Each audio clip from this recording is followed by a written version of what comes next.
안녕하세요. 너무 답답한 마음에 이렇게 사연을 보내게 되었습니다. 주변 지인들에게는 물론 부모님께도 말도 못하고 제가 어떻게 해야 할지도 모르겠습니다.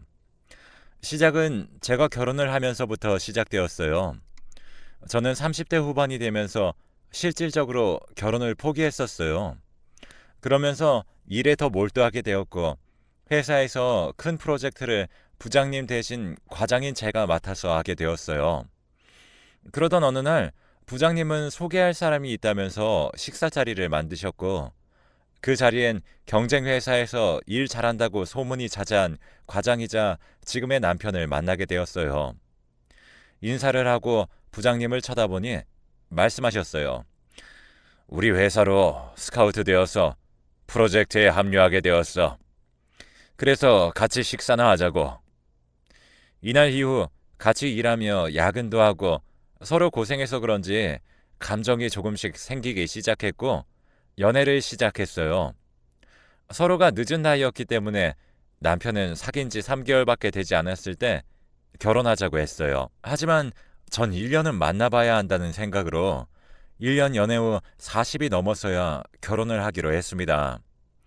남편과 저 모두 못할 줄 알았던 결혼을 한다니 양가 부모님들께서는 반대는커녕 너무 좋아했어요. 순조롭게 결혼하고 신혼여행을 가서 남편과 미래에 대해 얘기하게 되었고 둘 다 나이가 있으니 한시라도 젊을 때 아이를 갖자고 결심했죠.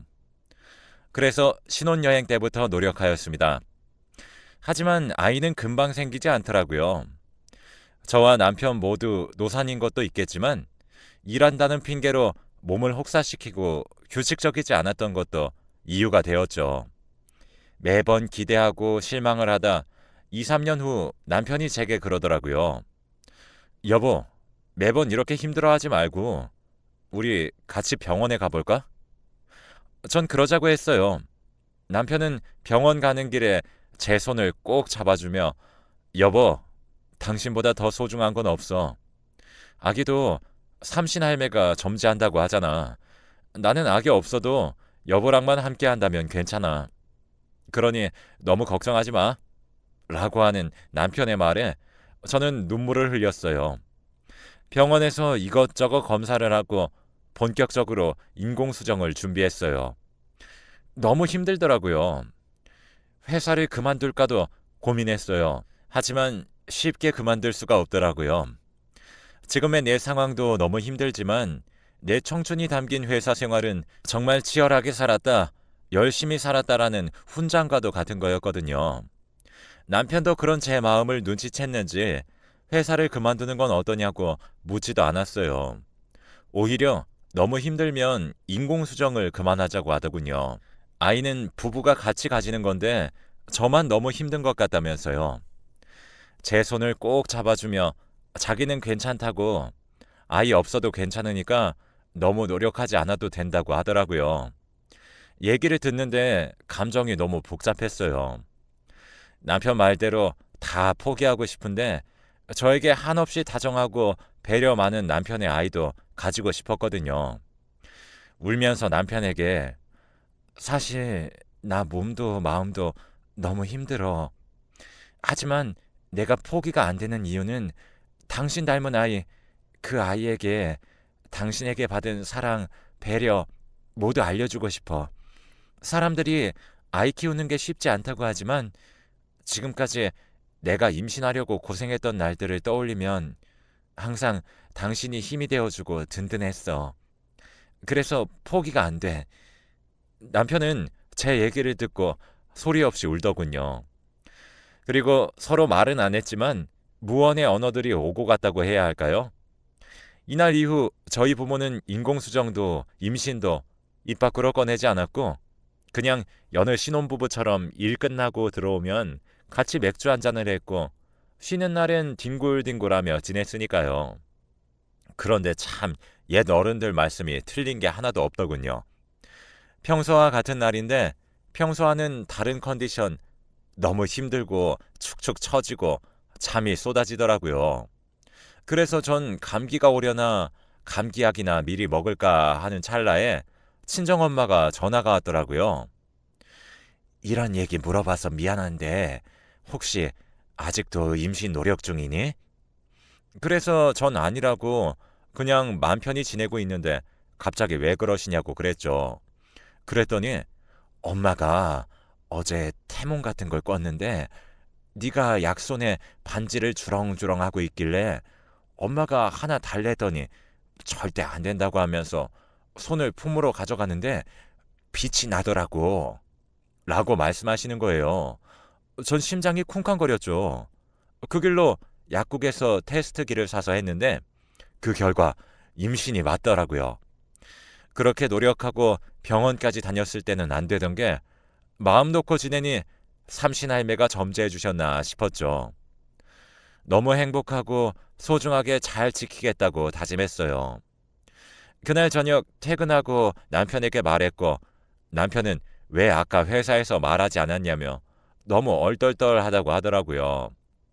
그리고는 제 몸부터 괜찮냐고 걱정하더라고요.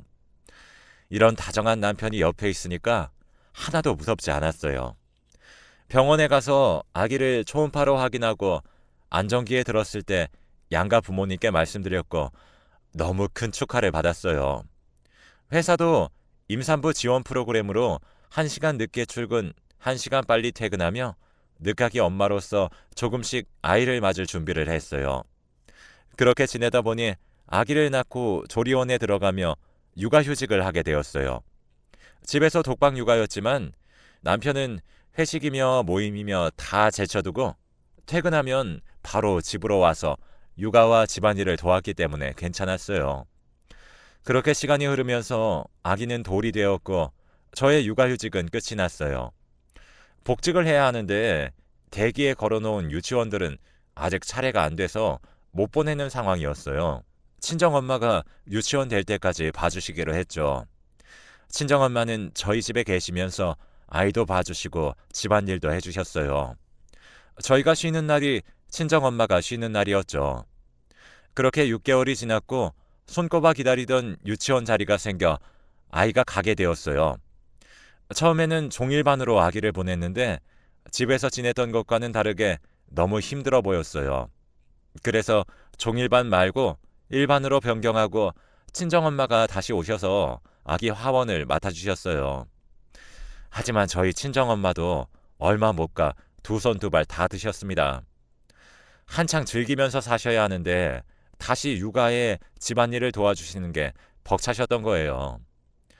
친정엄마께 너무 죄송하지만 아기를 볼 사람만 구할 때까지 기다려달라고 하고 구하는데 요즘 잘 안 구해지더라고요. 일을 그만둬야 하나 하는데 남편이 육아휴직을 하겠다고 하더라고요. 전 남편에게 괜찮겠어? 우리 회사는 안 그런다 하지만 그래도 회사에서 남자들이 육아휴직 한다고 하면 팀 내에서도 그렇고 회사에서도 별로 안 좋게 생각한다고 하잖아. 그랬더니 남편이 그래도 상관없어. 당신이랑 우리 아기 위해서 선택한 거고 복귀해서도 부당한 대우를 받게 되더라도 나는 당신이랑 우리 아기 생각하면서 버틸 거야. 그리고 이 선택 후회 안 해. 라고 말해 주었죠. 남편의 확고한 생각에 저는 동의할 수밖에 없었고 남편의 육아휴직은 시작되었어요. 저도 힘들어하시는 친정엄마보다 남편이 집에서 아이 등하원과 집안일을 하는 게 마음이 훨씬 편했고요. 제가 출근을 하면 아이가 하원할 때 남편이 영상통화를 걸어오곤 했죠. 아이와 놀고 있는 모습이라든지 함께 간식을 먹는 모습을 함께 보면서 행복했어요. 쉬는 날에는 같이 육아하고 집안일하고 참 행복했었어요. 하지만 언제부터인가 연락이 줄었더라고요. 처음엔 일주일이면 일주일 내내 영상통화를 했는데 일주일에 5번, 3번 이런 식으로 말이에요. 아이와 함께하면 정신이 없으니까 연락 못할 수도 있지 하며 이해했어요. 제가 먼저 연락할 때는 혹시라도 아이랑 뭐 하는데 방해하는 걸까봐 문자로 먼저 연락한 뒤에 남편이 문자를 보고 영상통화를 하던 전화를 하던 그런 식이었어요. 시간이 지나면서 남편은 아예 연락을 안 했고 집에서는 변함없이 다정한 남편, 다정한 아빠였어요. 아이 하원하면 많이 바쁜가 보다 하고 아무런 말도 하지 않았어요. 그렇게 시간이 흘렀죠. 그러던 어느 하루는 회사도 한가하더라고요. 그래서 남편에게 문자 없이 영상통화를 먼저 걸었어요.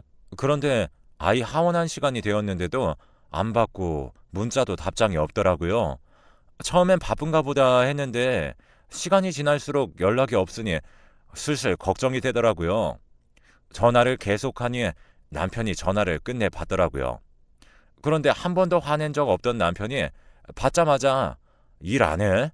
왜 자꾸 전화해? 전화 안 받으면 사정이 있나 보다 하고 퇴근하고 와서 얘기하면 되잖아. 라면서 언성을 높였어요. 저는 당황해서 연락이 너무 안 되길래 아이랑 무슨 일 있나 싶어 걱정돼서 그랬다고 하니 화내서 미안하다며 퇴근하고 집에서 보자고 그러더라고요. 육아와 집안일을 하다 보면 마음처럼 되지 않고 힘들어서 그랬나 보다 싶어서 이해가 되었어요. 집에 가는 길에 남편이 좋아하는 와인 한 병을 사서 퇴근했어요. 남편과 와인을 마시면서 오늘 무슨 일 있었냐고 나에게 얘기하고 훌훌 털어버리라고 하려는데 남편이 그러더군요.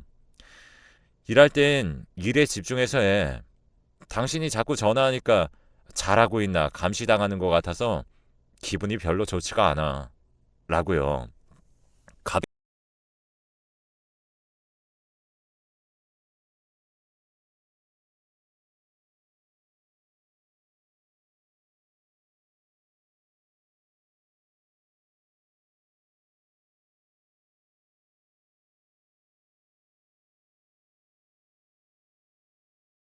가비를 듣게 되니 당황스러웠어요. 저는 남편에게 알았어. 그런데 화나라고 하는 얘기는 아니지만 처음엔 당신이 아이 하원하는 거랑 간식 같이 먹는 거나 이런 걸 먼저 보여주고 그랬잖아. 그러다 연락이 뜸해져서 궁금했어. 그래서 연락한 것뿐이야. 당신이 말한 것처럼 감시하려고 그런 건 아니야. 라고 했죠. 남편은 아무 대답도 없이 먼저 잔다고 하며 잠이 들었고 저도 찝찝한 마음으로 잠들었어요. 그 이후 남편 뜻대로 연락은 안 했고 출근할 때 퇴근해서 이렇게 집에서만 얘기를 하게 되었어요. 쉬는 날 아이 방을 정리하다가 유치원 알림장을 보게 되면서 아이의 활동 내역, 유치원 행사들을 알게 되었죠.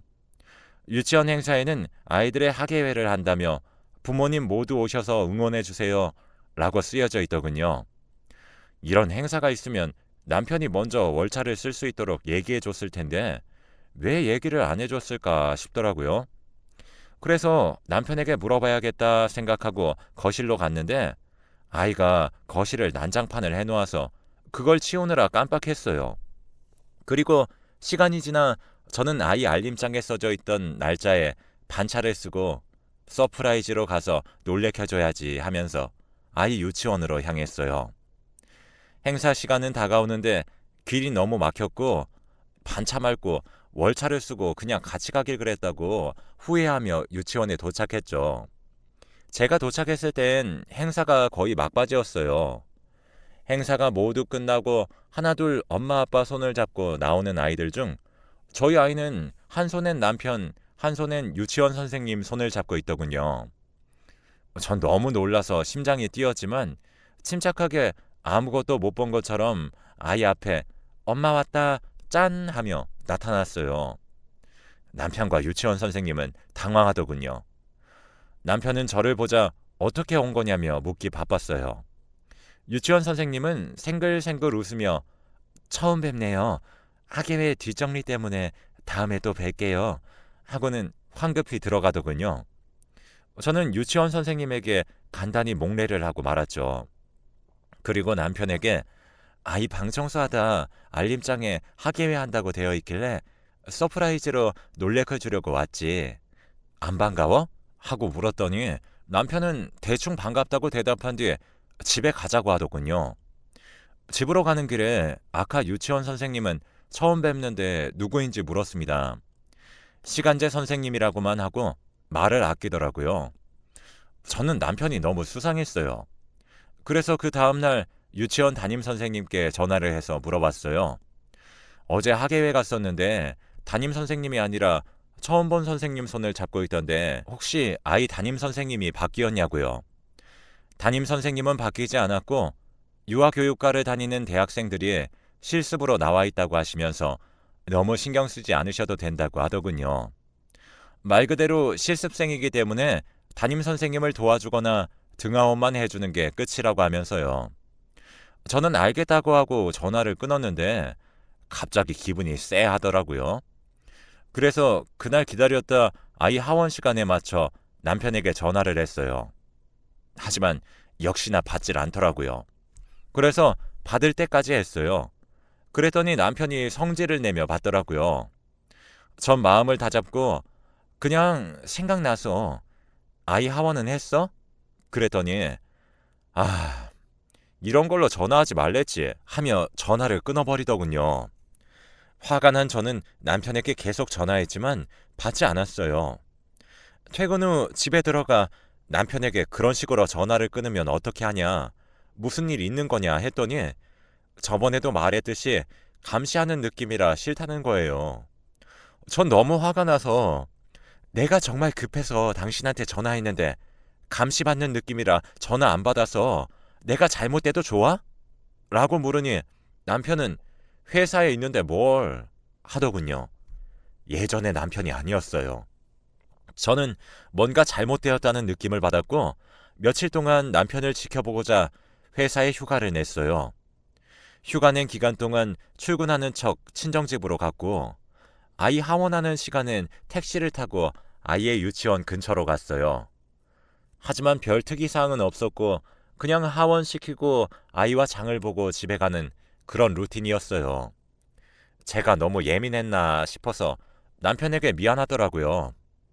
휴가를 괜히 썼다 싶었는데 휴가 쓴 김에 친정엄마랑 시간도 좀 보내고 남편도 본인만의 시간을 갖게 해줘야겠다 생각했어요. 그리고 다음날 또 출근하는 척 친정집으로 가서 엄마와 쇼핑도 하고 맛있는 것도 먹었죠.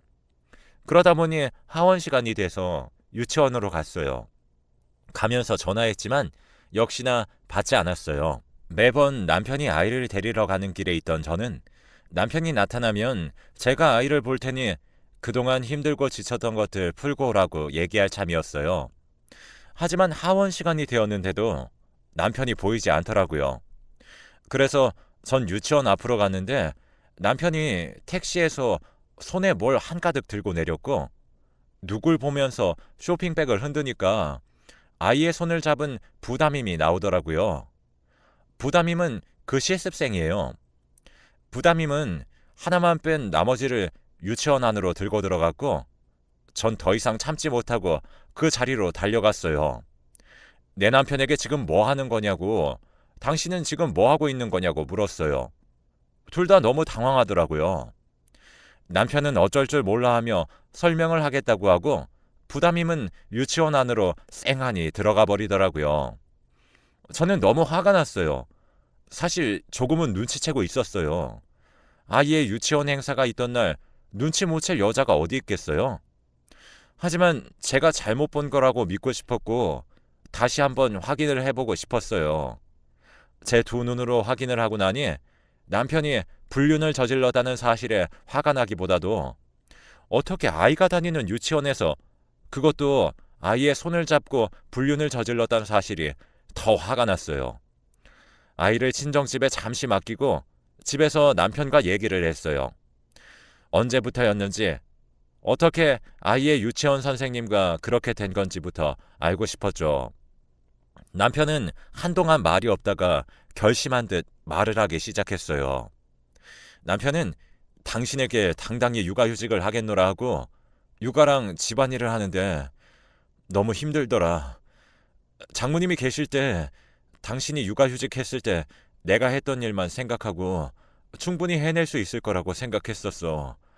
하지만 막상 나 혼자 오롯이 육아와 집안일은 벅차더라고. 물론 당신이 쉬는 날이랑 퇴근하고 많이 도와줬지만 너무 힘들었어. 라고 하더라고요. 이 얘기를 듣는데 전 남편이 너무 답답해서 말했어요. 그래, 나도 알아. 육아, 집안일 힘들지. 회사 일이 더 쉬울 정도니까. 하지만 당신이 그렇게 힘들면 부담임이 아닌 나와 의논하고 나에게 기대해야 하는 거 아니야? 내가 당신 아내잖아. 라고 했어요. 제 얘기를 들은 남편은 한숨을 쉬며 지겹다는 듯 저에게 얘기하더군요. 내가 당신에게 얘기 안 했을 것 같아? 힘들다는 내 한마디에 당신은 당신이 회사 그만둘 테니 육아휴직 그만해도 좋다고만 하잖아. 나는 그런 해결책은 필요 없었어. 단지 내 힘든 것을 알아주는 공감이 필요했던 거라고. 라고 말이죠. 전 당황스러웠어요.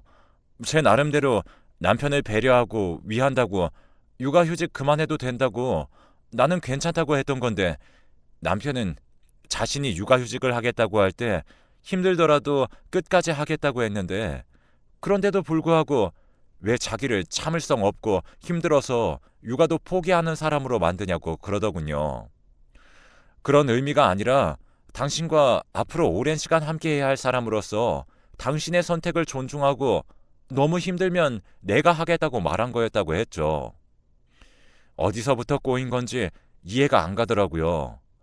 전 남편에게 알았어. 이제 당신 마음 충분히 알겠어. 내가 무심했네. 미안해. 그렇다고 당신 불륜이 정당화될 순 없어. 부담임을 만나게 된 이유도 될 수 없고. 그러니 왜 그랬는지 다시 한번 설명해줘. 라고 했어요. 저의 말에 남편은 차분한 목소리로 말하더군요. 그래, 당신 말이 맞아. 다 핑계일 수 있지. 나도 그러고 싶진 않았는데 아이 등하원 시킬 때 항상 웃는 얼굴이 언젠가부터 참 예쁘다 싶더라. 그러다 어느 날 아이 등원 시키는데 부담임이 아니고 담임 선생님이 맞이해 주셨어. 그래서 난 실습이 다 끝났나 보다 생각하고 말았고 유치원 근처 카페에 앉아 커피 한 잔에 책을 읽고 있는데 부담임이 카페에 들어왔어. 우리 아이 부담임이니 먼저 가서 인사했고 커피 한 잔 내가 사겠다고 했지. 그러다 보니 자연스럽게 같이 앉아서 커피를 마시게 되었어. 등원 때 안 계셔서 실습이 끝난 줄 알았다고 했더니 오늘은 학교를 가야 해서 그런 거라고 하면서 시시콜콜한 얘기를 주고받았어. 근데 나이 차이가 무색하게 너무 잘 통하고 비슷한 점도 많더라. 그래서 나도 모르게 그날 카페에서 다음에 또 이런 기회가 있었으면 좋겠다고 말을 해버렸어. 여기까지 듣는데 전 아무 생각도 할 수 없었어요. 남편과 제일 잘 통하는 사람은 저라고 생각했는데 부담임이라뇨. 그리고 심지어 남편이 먼저 이후의 만남을 말했다니 화가 나더라고요. 전 너무 화가 난 나머지 남편의 핸드폰을 강제로 빼서 부담임과의 카톡을 확인했어요. 내용은 너무 충격적이었죠. 부담임이 일하는 날엔 아이 하원 후 셋이 같이 밥을 먹는다던가 부담임이 쉬는 날엔 아이를 종일반으로 돌려서 맡겨놓고 둘이 밀회를 즐겼더군요. 아이가 아직 말을 못하고 아무것도 모른다고 생각해서 아이 앞에서 그런 건지 참 어이가 없었어요. 믿었던 남편에게 배신당하고 아이를 맡긴 유치원에 불륜녀가 있고 불륜녀가 있는 유치원도 한패였겠죠. 그렇지 않고서야 유치원 앞에서 그렇게 애정 표현하고 둘의 밀회를 위해 아이를 종일반으로 돌렸는데도 저에게 아무런 얘기도 안 해주냐고요. 그리고 하원시킨 후 부담임이 개인 시간을 가졌다는 게 말이 안 되는 거니까요. 그 다음날 바로 유치원으로 찾아가 담임을 만났어요. 담임은 다 알고 있는지 바로 말씀드리지 못해 죄송하다고 하더군요. 저는 제 아이가 다니는 유치원에 불륜녀가 있다는 것도 그렇고 그런 불륜녀를 눈 감아주는 선생님들을 더 이상 신뢰할 수 없다고 원장 선생님과 얘기하겠다고 했어요. 담임 선생님은 잠시 카페에서 얘기하자고 했고 카페에서 들은 얘기는 더욱더 충격이었어요. 알고 보니 그럴 수밖에 없긴 하겠다 싶더라고요. 왜냐하면 부담임은 원장 선생님의 외동딸이었고 원장 선생님의 압력에 의해 모두들 쉬쉬했더라고요. 딸아이가 불륜녀인 것이 알려지면 딸의 앞길도 유치원도 모두 안 좋아지니 다들 잘리고 싶지 않으면 두고 보라고 협박하셨대요. 그래서 그랬던 것이라면서 너무 죄송하다고 하더군요. 부담임 실습 취소시켜서 유치원 선생 못하게 하겠다는 생각으로 달려온 거였는데 너무 허무하더라고요. 하지만 물러설 수 없었고 원장 선생님과 얘기를 했어요. 당신 딸과 내 남편이 불륜을 저질렀다고. 나는 내 남편 단속할 테니 딸 단속 부탁드린다고요. 하지만 원장 선생님은 단속하실 것 없고 서로가 싫어지면 헤어지겠죠. 하지만 더 끈끈해진다면 어머님이 포기해 주세요. 아이도 저희 딸을 잘 따르고 하니 아이도 저희가 키우면 됩니다. 당당한 태도와 말에 전 제가 아무 말도 할 수 없었고 그냥 집으로 왔어요. 그날 이후 남편은 아무 말도 안 하고 제 눈치만 보며 생활하고 있어요. 남편에게 무슨 생각이냐고 대체 어떻게 하려고 그러냐고 했었는데 한참이나 아무 말이 없더니 이혼 서류를 가져왔더군요. 그런 남편을 보니 있는 정 없는 정 다 떨어져서 서류를 작성해주며 대신 아이의 양육권은 줄 수 없다고 말했어요. 남편은 아빠 없는 아이보단 새엄마랑 사는 아이가 더 낫다며 남편도 양육권을 포기하지 않더라고요. 그렇게 저흰 이혼 소송을 시작했어요. 변호사는 불륜을 저질렀고 아이가 어리기 때문에 제가 이길 확률이 높다고 하더군요.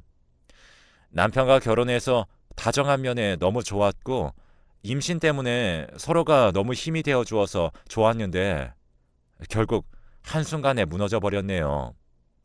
주위 사람들에게는 제 이야기 말하지 못했어요. 엄마에게도요. 제가 아직 휴가 기간이라 아이를 유치원에 보내지 않고 데리고 있지만 휴가가 끝나면 아이를 친정에라도 맡겨야 하는데 어디서부터 어떻게 얘기를 해야 할지 막막하네요. 제 이야기를 들어주신 모든 분들께서 마음으로 저에게 응원을 해주세요. 용기 내서 얘기할 수 있도록 소송에서 이겨 아이와 제가 다시 행복하게 지낼 수 있도록요. 닉네임 뒤에 숨어 저의 사연을 말했지만 이렇게라도 말할 수 있어서 어느 정도 속이 뚫리는 기분이에요. 그리고 다음엔 아이와 행복하게 지낸다는 밝은 사연으로 다시 남길게요. 지금까지 제 사연 들어주셔서 감사하고 모두 건강하세요.